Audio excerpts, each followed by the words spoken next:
Hello everybody, welcome to number 27. I'm Jack and today I want to talk to you about 5 cars that were commercial flops but that are much loved today. It's a story that includes racing, drugs, war zones, bankruptcy, betrayal, snobbery and even 007.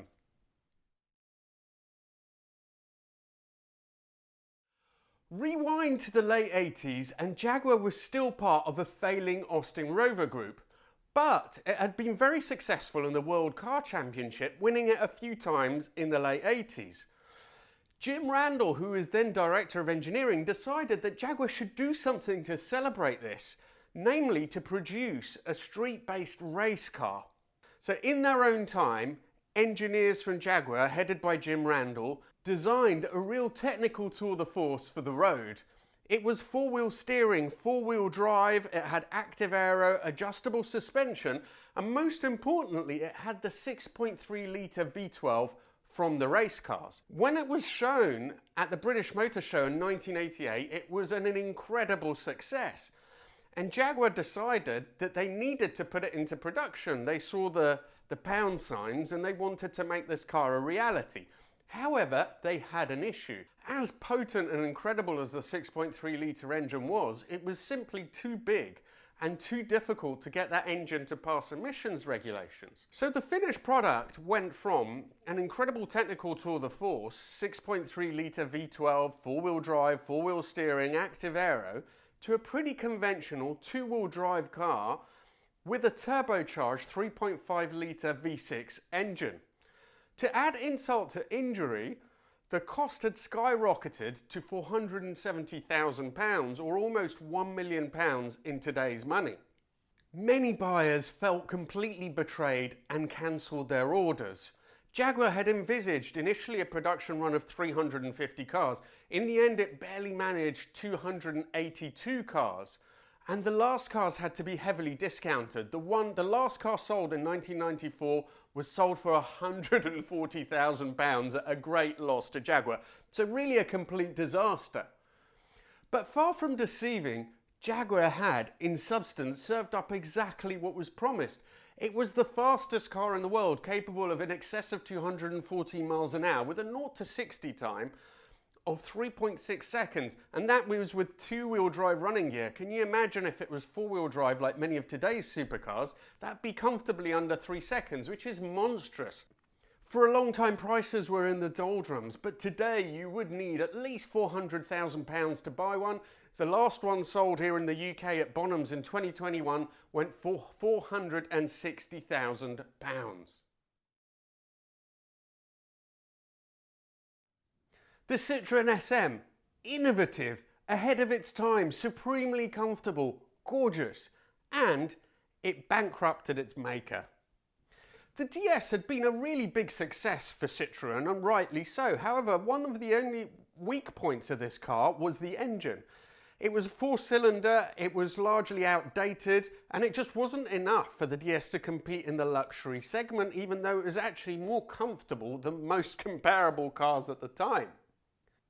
So in 1961, Citroen started Project S, which was that to develop the DS into a true luxury car competitor. This project culminated with Citroen actually buying Maserati simply because they wanted an engine for this project.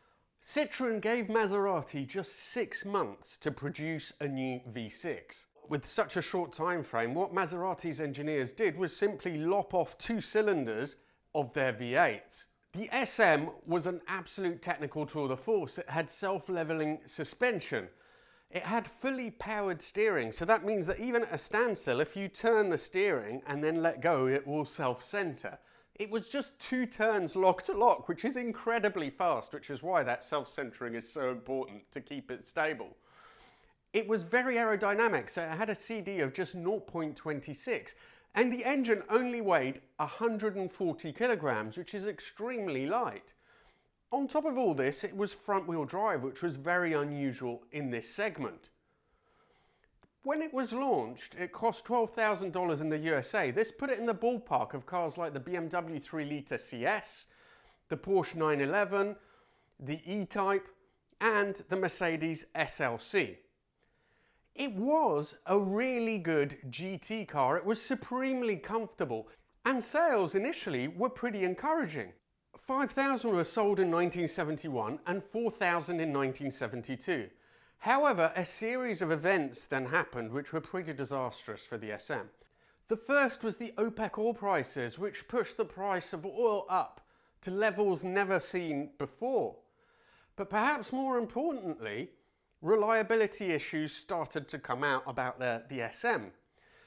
So first of all, in order to produce the engine in such a short time, as I mentioned, Maserati were forced to use existing architecture from a V8. That meant that the angle between the banks was 90 degrees. This is absolutely fine in terms of balance for a V8, but for a V6 you need a 60-degree angle to get the right sort of balance. That meant that at idle it was a bit lumpy, and had a character that in some ways almost suited a sports car more than a GT luxury car as the SM was supposed to be.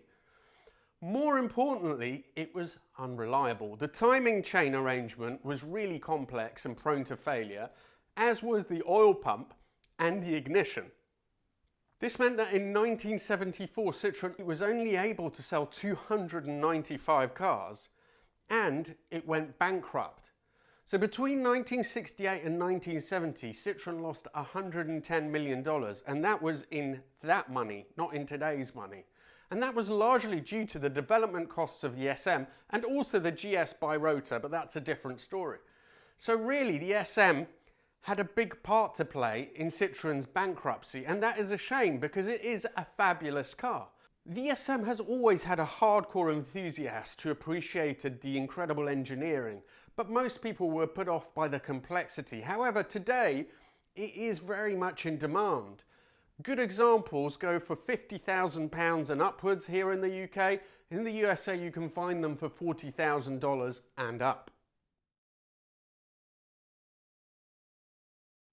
Alfa Romeo is an incredible car maker with a really colourful and eventful history. And the Montreal was the car that never quite delivered what it promised. The original prototype by Marcello Gandini, who was then at Bertone, was shown at the 1967 World Fair in Montreal. Alfa said that the reaction to the car was so overwhelming that they just had to put it into production. Whether that's true or not, we don't actually know. There are some who say that Alfa Romeo always intended to produce it, and indeed, they did need a replacement for their then flagship GT sports car, the 2600 Sprint, which had just been pensioned off. The Montreal had an absolute jewel of a little racing-derived V8. It was a 4-cam, 2.5 litre V8, which came directly from the Tipo 33. This was a car that had class wins in the Targa Florio, at Daytona and at Le Mans. It was of course slightly detuned for the road. It had a flat plane crank instead of a cross plane crank, and it had single plugs instead of twin plugs. But the design was pretty much the same. It was still dry sumped as well, which worked quite well for the low bonnet line which the Montreal had. Now the gills on the side of the Montreal, on its flanks, actually suggested it would be a mid-engined car, but it was never that. It was front-engined. On top of which, the engine may have been a dual, but the chassis was quite lowly and taken straight from the 105 series 1750 GTV. That was a design, it was a much smaller car, it wasn't for a supercar, and it dated back to 1963. As a result, the Montreal had a live rear axle, and it was a chassis that struggled with the weight of the bigger V8 engine. So it was criticised when it came out for having handling that wasn't very sharp, it was too soft. But also, it wasn't a particularly quick car. 8.5 seconds 0 to 60, 135 miles an hour top speed, which was largely really just due to the aerodynamics. The engine only put out 200 horsepower, which wasn't really that much. It was, in many ways, a car that looked futuristic, but was backward facing, whereas at the same time, Alfa had just produced the Alfa Sud, which was an incredibly innovative design. To add insult to injury, the Montreal cost the same as a Ferrari Dino, so it was always going to struggle. It was launched in Geneva in 1970, and production peaked, or sales peaked, in 1972 when Alfa sold 2,300 units. It then took them until 1977 to sell the remaining 900, so it was really a bit of a disaster. But in terms of reputation as well, it didn't give Alfa what it needed, which was that sort of supercar halo. For a long time, prices were in the doldrums, largely because of its association with the lesser 105 series cars, but also because the handling was never judged to be that amazing. So as a driving car, it wasn't really supposed to be very good.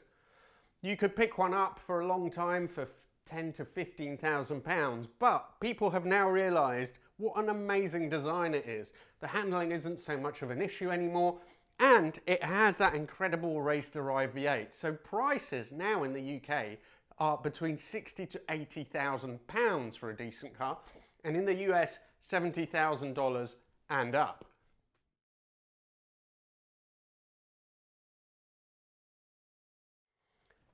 This started as an incredible venture. John DeLorean was a wonder kid at GM, widely tipped to eventually take over the company, but in 1966 he decided that GM was too stuffy, they weren't making interesting cars, and he came up with a concept that was actually very worthy and ahead of its time. He wanted something that was more environmentally friendly, a car that would last. The DeLorean featured a design by Giugiaro, who had penned countless Ferraris, Astons and Maseratis. Lotus engineered the chassis. It had a stainless steel body, and originally it was supposed to be mid-engined with a 200 horsepower rotary unit, and it would only cost $12,000. The DMC-12, as it was known, was also supposed to have a plastic composite chassis, which was quite an advanced thing for the time. And this is where we see one of the first signs of trouble, because John DeLorean bought the rights to a new process called elastic reservoir moulding, which essentially compressed layers of foam and resin to make a strong structure. It then turned out that it was unusable in the car itself.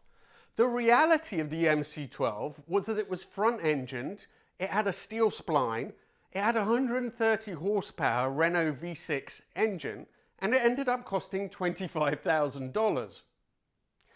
Incredibly, the DMC-12 was produced in an active war zone. The factory was in Northern Ireland in Belfast. At the time, there were regular bombings and killings, and there was incredible tension between the Catholic and Protestant communities, both of which would come together to work on this car. Not only that, but he got the funding from the British government by lying and saying that he already had signed up more than 30,000 pre-orders. Most of the other governments he approached, including the Irish government, didn't believe his claims, but the Brits did, and the project went ahead. The factory in Belfast even had to have separate entrances for the Catholic and the Protestant workers. When it came out, it was quite obvious that the car was going to be a flop. It was slow, it handled badly, and it suffered from quality problems. Despite this, DeLorean really did achieve a lot. Within 2 years, he had got a factory going in a place which had no history of car production and managed to produce in the first year 7,500 cars. The problem is that only 3,000 of them were sold, and the company started to have bigger and bigger financial problems. DeLorean was so desperate to find new money to pour into his ailing car company that he eventually tried to arrange and got involved in arranging a cocaine drug deal. That was an FBI sting. He was caught, and shortly thereafter the company went bankrupt. The DMC-12 was largely forgotten, but then it was featured in a Hollywood production. Back to the Future really gave the DMC-12 a cult following, which has continued growing to this day. And it is now a car which is really quite loved, and prices have gone up. So you're looking for between £30,000 to £40,000 to buy a good one here in the UK, and about $40,000 for a good one in the US.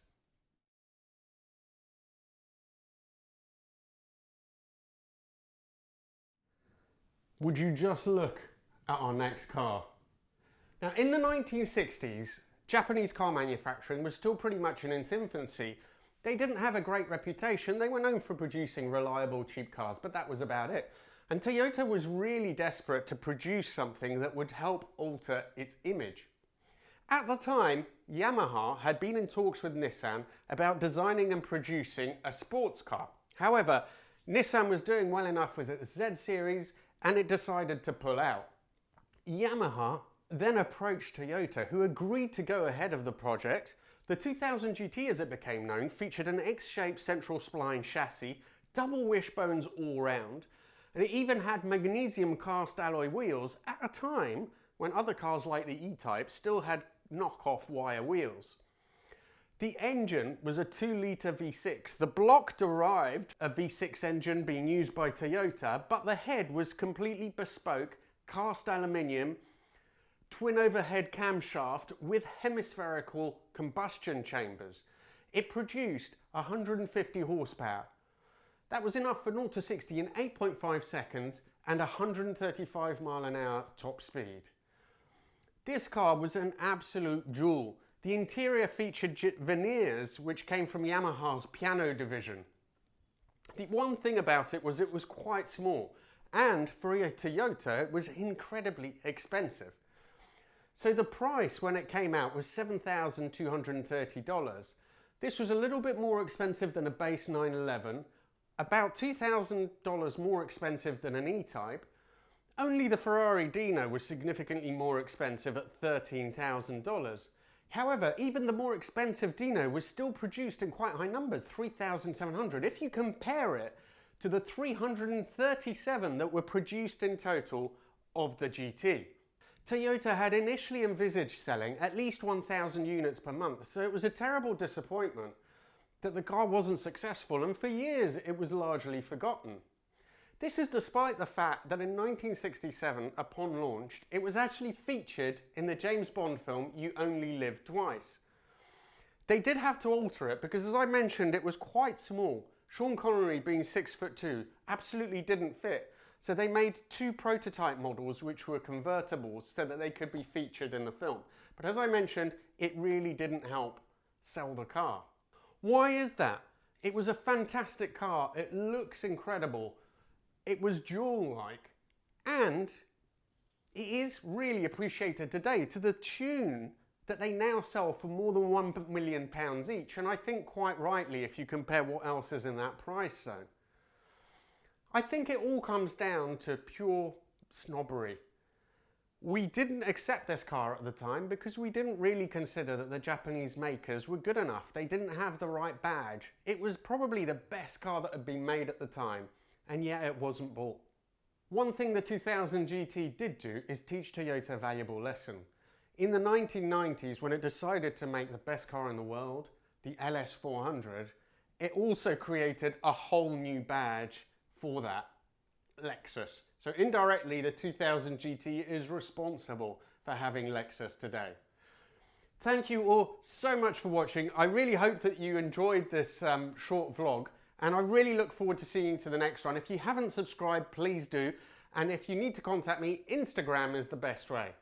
Thank you and see you soon.